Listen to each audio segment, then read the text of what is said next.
सालाबादाप्रमाणे दिवाळीच्या निमित्तानं आयोजित या पत्रकार बांधवांच्या बैठकीसाठी उपस्थित असलेले कृषी उत्पन्न बाजार समितीचे सभापती आदरणीय गणेश पाटील, शहर प्रमुख किशोर बारावकर, नगराध्यक्ष संजय गोहिल, हेमंत चव्हाण, सर्व पत्रकार बांधव आणि मित्रांनो, दोन भगिनी, मी पहिल्यांदा आपल्याला सगळ्यांना या दीपावलीच्या निमित्तानं मनापासून शुभेच्छा देतो। आपण मला वाटतं 15-20 वर्षापासूनचे हे ऋणानुबंध आपले आहेत। प्रत्येक दिवाळीला मी फराळाच्या निमित्तानं आपल्याला आमंत्रित करतो आणि एकमेव हाच एक दिवस असा असतो की त्या दिवशी आपण सगळेजण एकत्रित येतो, एक हितगुज आपण गप्पांच्या माध्यमातून साधतो। अनेक वेळा लोकप्रतिनिधी आणि पत्रकार परिषद हा कुठला तरी विषय घेऊन येतो आणि त्याच्यावर आपण चर्चा करतो, परंतु आजचा हा दिवस असा आपला असतो की आपण ह्या दिवशी आनंदाने गप्पा मारतो, गेट टुगेदर करतो आणि एकमेकांची हितगुज साधतो। आणि म्हणून मी आज पहिल्यांदा आपल्या सगळ्यांचे मनापासून आभार मानतो की आपण आमच्या आमंत्रणाला मान देऊन सगळेजण आला, फराळाचा स्वाद घेतला, त्याबद्दल सगळ्यांचे मनापासून आभार मानतो। आपल्याला दीपावलीच्या मनापासून शुभेच्छा देत असताना आता त्या विषयावर जायचं नाही। आपण काही आज ज्या काही गप्पा आपण या ठिकाणी मारल्या त्या गप्पांमध्ये खरं म्हणजे काही गोष्टी आपण या ठिकाणी सांगितल्या, अर्थात ते प्रश्नच तुमचे आहेत। खरं म्हणजे ते प्रश्न मला असं अपेक्षित आहे की तुम्ही याच्यातून हा प्रश्न तुम्हीच वृत्तपत्रातून किंवा पत्रकारितेच्या माध्यमातून तुम्ही मांडावं। याचं कारण असं आहे की मी पहिला जो काही विषय सांगितला, मी नेहमी सांगतो की पत्रकारिता निश्चित एकमेकांचे आपण उनं दुनं हे ते सगळं निघत असतं, विरोधक असतात, सत्ताधारी असतात, प्रत्येकाच्या भूमिका ह्या सत्तेमध्ये गेल्यानंतर बदलतात, विरोधात गेल्यावर अशा वेगळ्या असतात आणि याचा सगळ्यांचा सराव मला असं वाटतं की आपला सगळ्यांचा झालेला असतो। पण काही ज्या काही गोष्टी आहेत त्या गोष्टी आपल्या माध्यमातून यायला पाहिजे असं आम्हाला देखील अपेक्षित असतं। अर्थात मी जे काही म्हटलं की सत्तेत असल्यावर भूमिका वेगळी असते आणि विरोधात असल्यावर भूमिका वेगळी असते। आज जर का आपण पाहिलं तर मुलींचा विषय मला वाटतं या ठिकाणी झाला।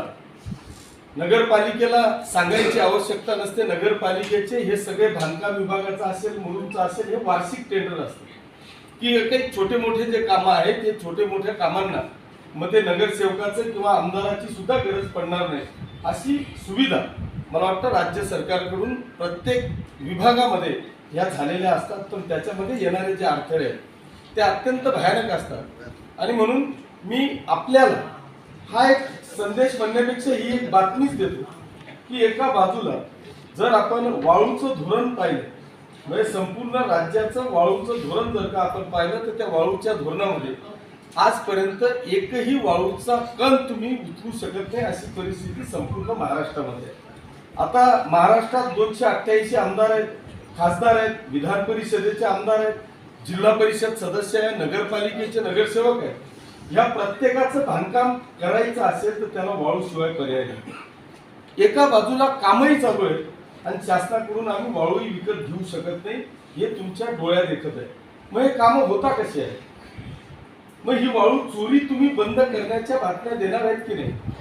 आम्हाला माहिती आहे की इथे मुरुम लागणार आहे, आम्ही मुरुमाकरता अधिकाऱ्यांना फोन करतो, पण मुरुम का टाकू शकत नाही? एका बाजूला वार्षिक टेंडर आहे पण तरी मुरुम टाकू शकत नाही। मग ह्या बातम्या आम्ही देणार आहेत की नाही? का टाकू शकत नाही? याचं कारण असं आहे की लोक किंवा मी जरी राज्यातला सत्ताधारी आमदार असेल तरी अनेक गोष्टी अशा असतात की पाय बांधलेले असतात आणि धावा म्हणून सांगितलं जातं। हीच परिस्थिती मग ते कोण राज्य करते किंवा राज्य सरकार किंवा काय कायदे आहेत। आता जर का तुम्ही पाहिलं तर राज्यामध्ये अशी परिस्थिती आहे की तुम्हाला जर का मुरुम आणायचा असेल तर तुम्हाला शासकीय कुठल्या तरी याच्यातूनच आणावं लागेल आणि तेही रॉयल्टी फाडून तिथून तो मुरुम आणावा लागेल। आता ज्याला काही आपण ठेका दिलेला असतो, वार्षिक टेंडर दिलेलं असतं, आता इथून शासकीय खदान कुठेतरी 5-10 किलोमीटरवर असेल, आता तिथून एक ट्रिप टाकण्यासाठी रॉयल्टी फाडून त्याला जर यायचं असेल तर हे टेंडरला 10 पट वाढवावं लागेल, त्याच्याशिवाय तो मुरुमच टाकू शकणार नाही। आणि म्हणून वारंवार आम्ही टाकून सुद्धा किंवा अधिकाऱ्यांना सांगून सुद्धा अधिकाऱ्यांनी आदेश केल्यावर सुद्धा तो ट्रॅक्टरवाला वार्षिक ठेक्यावाला तो तुम्हाला मुरुम टाकू शकत नाही. विषय एकदम किरकोळ आहे. मुरुमाच्या ट्रिपा पाहिजे, टाकायलाच पाहिजे. पण मग मला असं अपेक्षित आहे की तुम्ही जरी मी सत्तेत असलो तरी ह्या बातम्या घ्या, लोकांना किंवा राज्यकर्त्यांना याची जाणीव करून दिली पाहिजे. याला खरी पत्रकारिता म्हणतात असं माझं मत आहे. ही वस्तुस्थिती आहे की तांबे सरकारने आता सांगितलं की आमचे घर नियमनित करा. आता हा विषय 2017 मध्ये मला वाटतं ग्रामविकास मंत्री आदरणीय भुसे साहेब असताना हा जेव्हा आपण विधान भवनामध्ये हा विषय घेतला त्यावेळेस 2017 मध्ये हा कायदा झाला की 2011 पूर्वीचे जे अतिक्रमित घरं असतील, मग ते ग्रामीणचे असू द्या किंवा शहराचे असू द्या, 2011 पूर्वीचे जेवढेही घरं असतील हे नियमित करण्याच्या संदर्भामध्ये कायदा तयार केला गेला. 17 ते 2023 6 वर्ष झाले, अजूनही इम्प्लिमेंट नाही. तर ही काय इम्प्लिमेंट नाही हे एकदा तुम्ही तुमच्या पत्रकारितेतून विचारा किंवा याच्यावर आपणच शोधा की हे का झालं नाही. ही जी काही ताजमहलाची फुटी मारून ठेवली ना, अख्खे जग फिरतंय पण अजूनही ते पाणी गळणं थांबत नाही. तशीच परिस्थिती ही आहे. सगळे डिपार्टमेंट आमचे आहेत. एकमेव फक्त हा जर का विषय तुम्ही पाहिला तर आज पूर्ण राज्यातला हा प्रश्न 100% सुटणार आहे. आम्ही वारंवार अधिवेशनामध्ये हे सगळे विषय घेतो, पण याच्यावर मार्ग का निघत नाही, तर ही जबाबदारी तुमची सुद्धा आहे. तर मला असं वाटतं की हे चाणक्यपणे एखाद्या पत्रकाराने जर का अभ्यास पूर्ण ह्या विषयावर मांडला आणि त्याची जर का तुम्ही सिरीजच घेतली आणि त्या सिरीज मध्ये असे एखादा पत्रकाराने तो विषय घेतला की आपल्याला आता हा विषय तडीस न्यायचा आहे, ह्या लोकप्रतिनिधींना मला भाग पाडायचा आहे, हा विषय जर का तुम्ही मनावर घेतला तर मला असं वाटतं की 100% तो विषय सुटायला आमच्या सारख्यांना सुद्धा मदत होईल. याचं कारण असं आहे, मी जे काही मेक सांगितली, कायदा झाला, लोक तिथंच राहत आहेत, पण आज आमच्या पुढे ह्या अडचणी आहेत की ही जागा जोपर्यंत त्या मालकाच्या नावे होत नाही तोपर्यंत केंद्राकडून येणारं किंवा राज्याकडून येणारं घरकुल हे आपण त्याला मंजूर करून देऊ शकत नाही. आज ते जे काही जागा आहे ती फक्त म्हणजे तो जागा मालक नाहीये, तो इमला मालक आहे. जोपर्यंत तो त्या जागेचा मालक होत नाही तोपर्यंत राज्याकडून किंवा केंद्राकडून घरकुलाचा जो लाभ आहे, जो काही 1 लाख 2 लाख 2.5 लाख रुपयापर्यंतचा घरकुलाचा लाभ आहे तो त्याला मिळत नाही. तो जोपर्यंत मिळत नाही तोपर्यंत नगरपालिका किंवा ग्रामपंचायत जिल्हा परिषदेचा जो येणारा कर आहे तो ग्रामपंचायतांना किंवा नगरपालिकांना मिळत नाही. तोच व्यक्ती जोपर्यंत त्याला ती जागा त्याच्या नावावर होत नाही तोपर्यंत कुठली बँक त्याला कर्ज देऊ शकत नाही. ही वस्तुस्थिती आहे. मग हे सगळं काम काय फक्त पुढाऱ्यांचंच आहे का? मला असं वाटतं की ह्या सगळ्या गोष्टींमध्ये जसं आपण 4 आधारस्तंभ समजतो त्याच्यातला तुम्ही एक आहे, आम्ही एक आहे, आणि ह्या सगळ्या आधारस्तंभांची वेगवेगळी जबाबदारी आहे आणि ती जबाबदारी पार पाडण्याकरता मला असं वाटतं की आपण सगळ्यांनी एकत्रितरित्या काम करणं हे अत्यंत गरजेचं आहे. आता सेम परिस्थिती त्यांनी तो नगरदादांनी तो प्रश्न मांडला नाही, खरं म्हणजे त्यांचा तो एक प्रश्न होता की तो म्हणजे सत्ता प्रकारचा. आता हा जो काही सत्ता प्रकारचा विषय आहे, गिरणेच्या काठाशी असलेले सगळे जेवढे गावं होते ते स्थलांतरित झाले आणि या स्थलांतरित झालेल्या गावांना सत्ता प्रकार दिला गेला मागच्या 50 वर्षापासून. पण ते सत्ता प्रकार दिल्या गेल्यामुळे ते अजूनही घरं वाटणी होऊ शकत नाही, ते विक्री करू शकत नाही, त्याच्यावर कर्ज काढू शकत नाही. आता तेव्हा आजोबा होता, नंतर बाप झाला, आता मुलं झाले, त्याचे नातू होत आहे, वाटण्या करायच्या आहे, नावावर करायचं आहे, त्याच्यावर कर्ज घ्यायचं आहे, अजूनही तो प्रश्न सुटत नाही. हा विषय आम्ही वारंवार मांडलेला आहे, तुम्ही याच्यावर वाचा ठेवणार आहेत की नाही. मला असं वाटतं की ह्या सगळ्या विषयांच्यासाठी जे काही तुम्ही आज आपण प्रश्न उत्तर घेतले किंवा चर्चा केली, ह्या चर्चेतून खऱ्या अर्थाने मला असं वाटतं की आपण वेगवेगळ्या वृत्तपत्रांनी जर का वेगवेगळे विषय जर का आपण हाताळले आणि त्याच्यावर जर का आपण केलं, नाही तर मग बऱ्याचदा असं होतं तुम्ही म्हणा. आता मी परवाच्या बातम्या ऐकल्या, यांनी निवेदन दिलं म्हणून दुष्काळ डिक्लेअर झाला, त्यांनी आंदोलन केलं म्हणून दुष्काळ डिक्लेअर झाला, मी विधान भवनात बोललो म्हणून डिक्लेअर झाला. माझं तर म्हणजे अशी शंका आहे की उद्या जर का जरांगे पाटलांना मराठा समाजाचं आरक्षण मिळालं तर आमच्यासारखे हे सगळे निवेदन देणारे म्हणतील की आम्ही निवेदन दिलं होतं म्हणून जरांगे पाटलांना मराठा समाजाचं आरक्षण मिळालं. हे हास्यास्पद आहे. मला असं वाटतं की हे आपली थापी खेळत बसण्यापेक्षा कुठेतरी स्पष्ट पत्रकारिता ठेवा ना. मध्ये किशोरप्पा का असेल निदान जो कोण काय करतोय याच्याकरता 8 वर्ष झाले, 8 वर्ष सातत्याने किशोरप्पांनी ह्या पाचोरा आणि भडगाव तालुक्याला 50 पैशाच्या आत आणीबाणीमध्ये ठेवलं, दुष्काळी जाहीर केला. मी एकही निवेदन पाहिलं नाही. पण आता इलेक्शन डोळ्यासमोर आहे म्हणून 1 दिवस पहिले निवेदन दिलं. यांच्या निवेदनामुळे डायरेक्ट डिक्लेअर झालं. माझ्या त्यांनाही शुभेच्छा. पण आता जरा एक प्रश्न त्यांनाही विचार.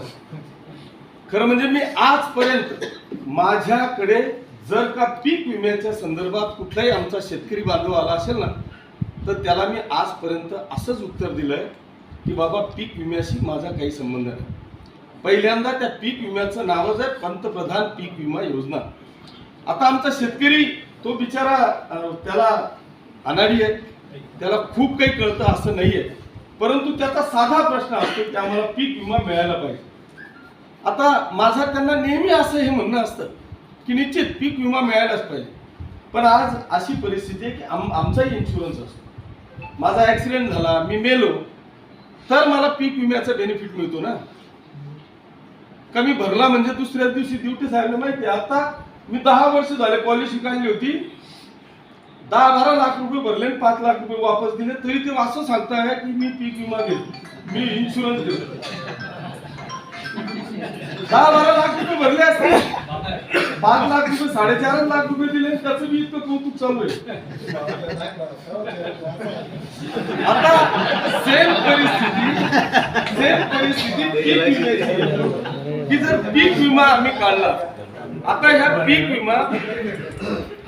विमा खरं म्हणजे हा काही निकष असे आहे की तुमचे सातत्याने 45 डिग्री सेल्सिअस पेक्षा 5 दिवस किमान तुमचं टेम्परेचर गेलं पाहिजे. अतिवृष्टी होऊन ते रेकॉर्डला आलं पाहिजे. काहीतरी वेगवेगळ्या पद्धतीचं इतकं मोठं वादळ आलं पाहिजे की त्या वादळ तुमचं रेकॉर्डवर आलं पाहिजे. आणि ते सगळं झाल्यानंतरच तुमचा पीक विमा हा ऑटोमॅटिकली डिक्लेअर होतो. पण आता आमचा समज असा आहे की आम्ही पीक विमा काढला म्हणजे तो भेटलाच पाहिजे. पण मग याच्याकरता आम्ही कधीतरी प्रबोधन करणार आहोत की नाही की फक्त समोरच्याने सांगितलं की हाला हा लावायचं, होला हो लावायचं आणि ते पुढे चालून त्याच लोकांना याचा त्रास व्हायचा. ह्या सगळ्या गोष्टी ज्या आहे की ह्या आपण पण सांगितल्या पाहिजे.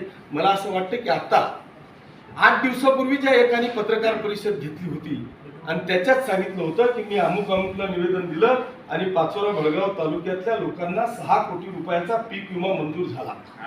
8 कोटी. आता त्याला विचारा की 8 कोटी रुपये मंजूर झाला नाही, दिवाळी गोड झाली त्यांच्या खात्यात पडले. त्याला मला 8 रुपये तरी पडले का? आजच्या सगळ्या पेपरांमध्ये बातम्या आहे की पूर्ण महाराष्ट्रातल्या एकाही अकाउंटवर पीक विम्याचा पैसा पडला नाही आणि त्यांनी दिवाळी पण गोड करून टाकली त्यांच्या निवेदनावर. मला ह्या लोकांची खरंच कीव येते आणि बातम्या टाकणाऱ्यांची त्यांच्यापेक्षा जास्त कीव येते. मला म्हणजे हाय तुम्ही घ्या ना, कारण शेवटी आम्ही कोण आहोत याच्यापेक्षा तुम्ही एक नामांकित पत्रकार आहात. तुमचं एक वृत्तपत्र हे नामांकित आहे. त्याच्यात येणारी प्रत्येक बातमी ही योग्यच असेल, खरीच असेल असं एकदा शिक्कामोर्तब झालेलं आहे. आपल्यापेक्षाही आपल्या वृत्तपत्राचं नाव मोठं आहे. त्या वृत्तपत्रामध्ये माझी जर का खोटी बातमी गेली तर त्याच्याबद्दल माझ्या या पब्लिकमध्ये किंवा ह्या जनतेमध्ये चुकीचा संदेश जाऊ शकतो. दुसऱ्यांदा तो माझ्यावर आणि माझ्या वृत्तपत्रावर विश्वास ठेवणार नाही याची देखील जबाबदारी आणि हमी मला असं वाटतं की आपण सगळ्यांनी घेतली पाहिजे असं माझं स्पष्ट मत आहे. आणि म्हणून आपण ह्या जे काही तो बोगद्याचा विषय आहे नक्कीच आपण तो या ठिकाणी घेऊ. असे अनेक विषय आपण सांगितले. मी हे सगळे विषय मार्गी लावणार यात काही शंका नाही. पण आज मी आपल्याला या निमित्तानं मी सांगेन की तुम्ही एक साधा प्रश्न आहे, म्हणजे मी जे काही खरंच पत्रकारिता करत असतील त्यांना हा सगळा विषय पण लक्षात येईल. माझी सगळ्यांना या निमित्तानं विनंती आहे की तुम्ही विचार करा, शेती तीच आहे, इलेक्ट्रिक तीच आहे, शेतकरी तोच आहे, पण आज आमच्याकडे एवढी इलेक्ट्रिसिटीची मागणी किंवा ट्रान्सफॉर्मरची मागणी का वाढलेली आहे? मग उद्या MSCB वर किंवा किशोरप्पावर आरोप प्रत्यारोप करण्यापेक्षा तुम्ही एकदा छापा तसही की ही का वाढली. म्हणजे 63चा ट्रान्सफॉर्मर होता, 5-7 वर्षापूर्वी हेच ट्रान्सफॉर्मरवर 30 शेती चालू होती.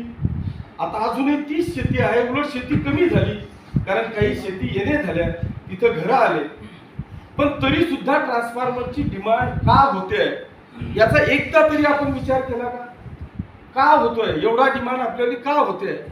याचं कारण असं आहे की ह्या किशोरप्पांनी मागच्या 7 वर्षात जलयुक्त शिवारापासून तर जलसंधारण पर्यंत किमान 200 कोटी रुपयाची पाणी आळवा जिरवाची कामं ह्या पाचोरा आणि भडगाव तालुक्यामध्ये केली.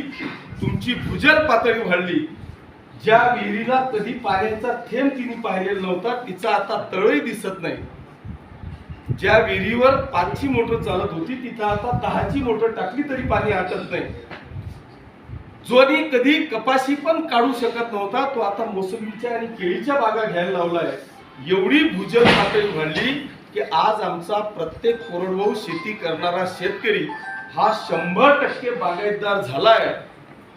याचं एकमेव कारण आपल्या ह्या युतीच्या सरकारने मी लोकप्रतिनिधी म्हणून ज्या पद्धतीची कामं केली त्या आज इतकी भूजल पातळी वाढली की लोकांना एकमेव फक्त प्रश्न आमच्या समोर असतो तो म्हणजे ट्रान्सफॉर्मरचा.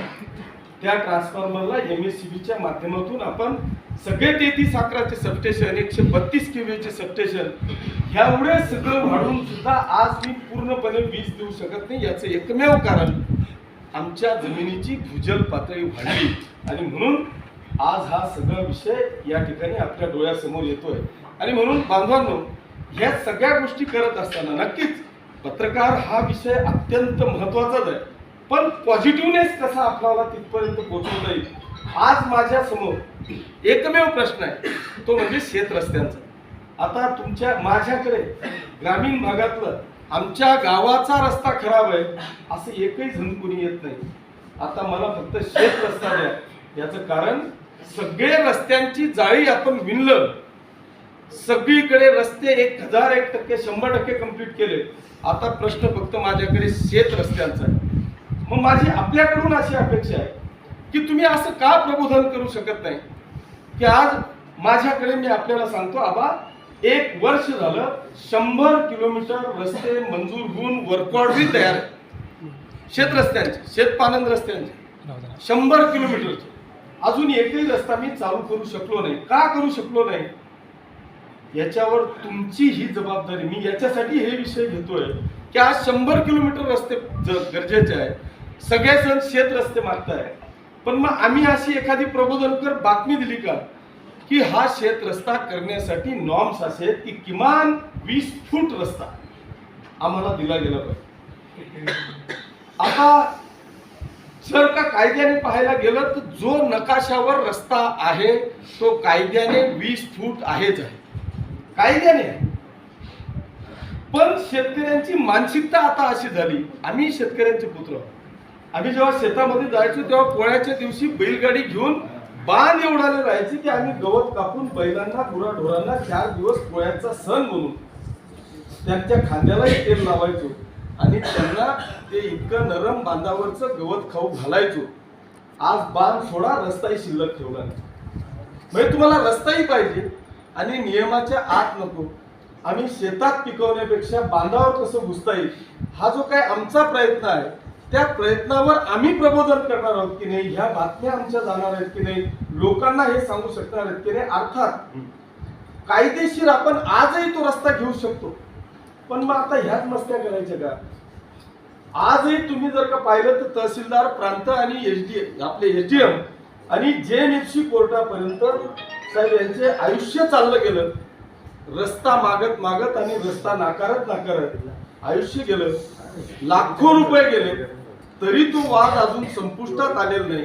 पण असं आम्ही कधीतरी अशा एखाद्या गावात किंवा त्या तालुक्यात अशा पद्धतीने घेऊन निदान हा रस्ता जर यांनी कायदा दाखवला, कायद्याच्या चौकटीत जर का यायचं म्हटलं तर आम्ही 100%, कारण तो कायदा आम्ही शेतीचे सुद्धा मालक नाही, आम्ही चालक आहोत.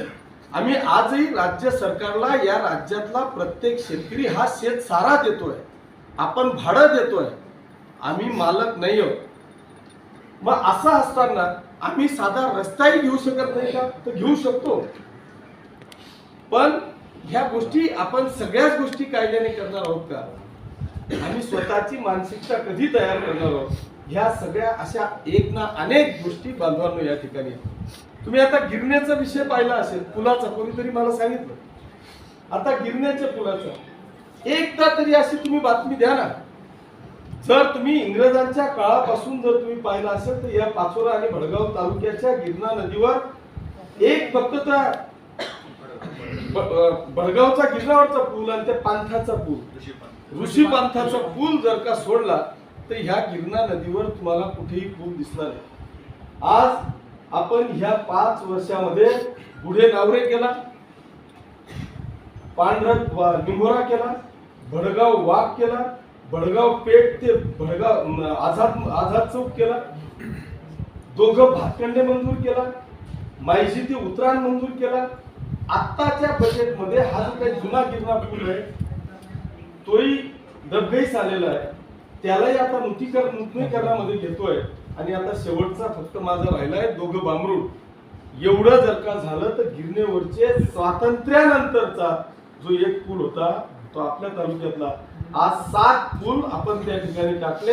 याची किंमत किमान 125 करोड रुपये.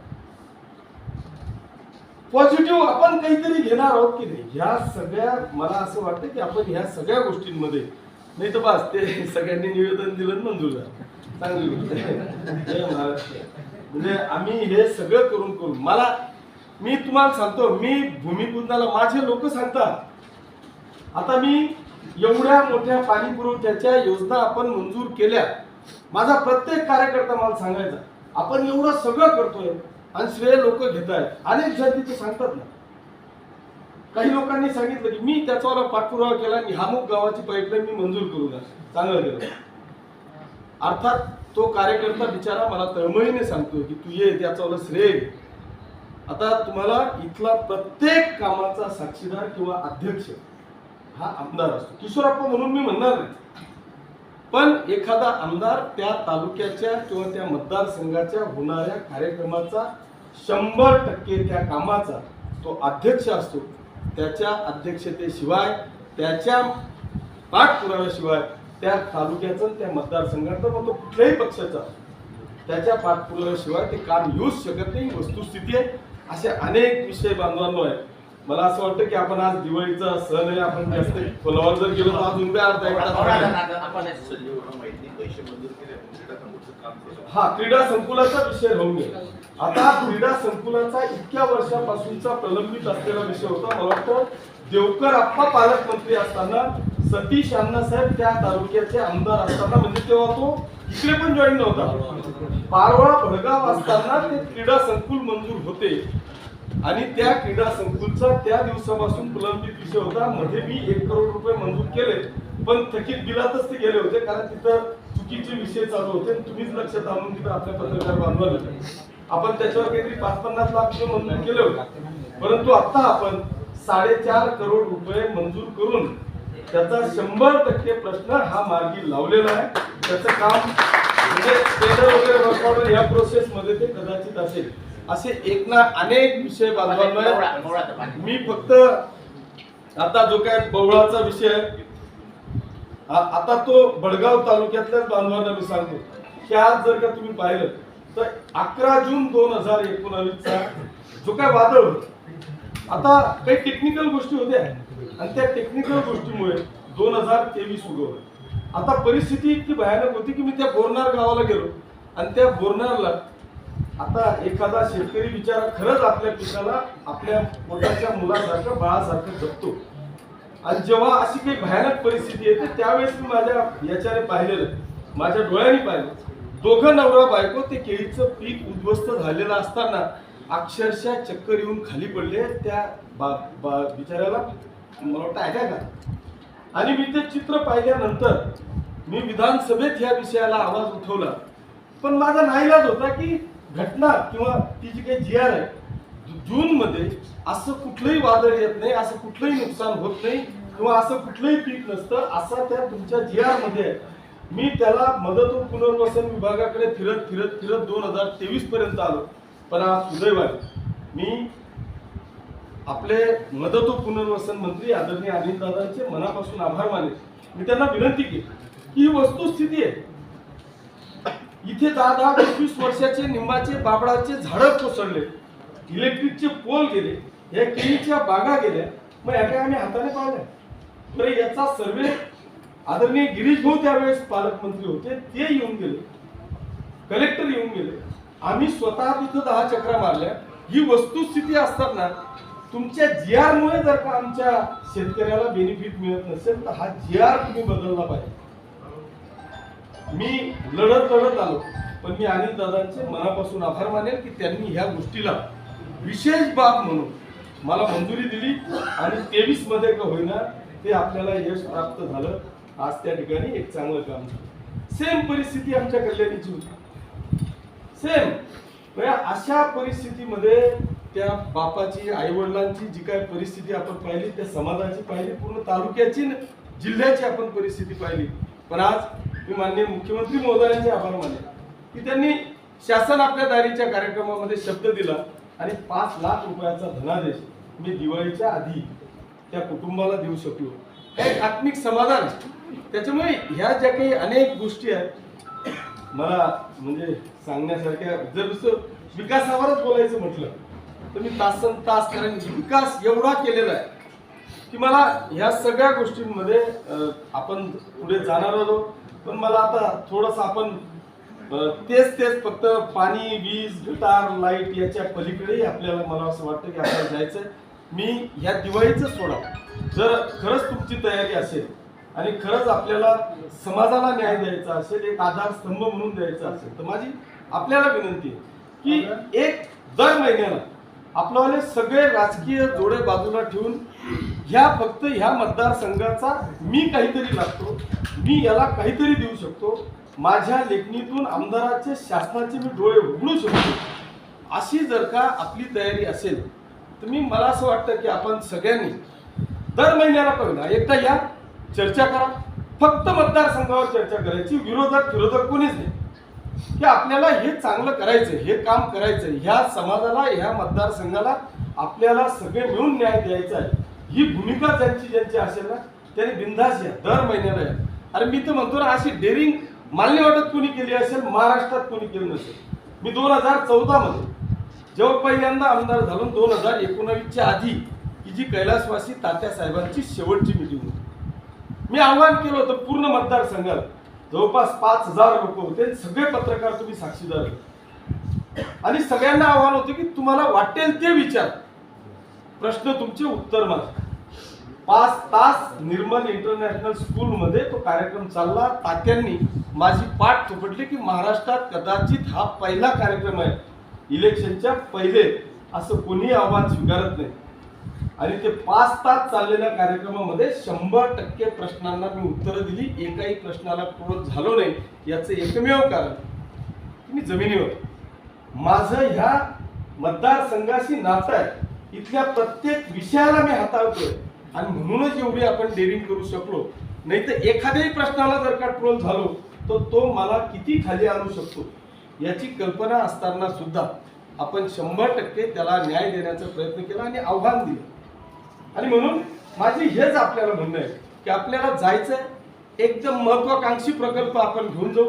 भविष्यात आपल्याला कशा पद्धतीने ह्या मतदारसंघातल्या तरुणांपासून, शेतकऱ्यांपासून, बेरोजगारांपर्यंतचा हा प्रत्येक विषय आपल्याला रेटून कसा नेता येईल.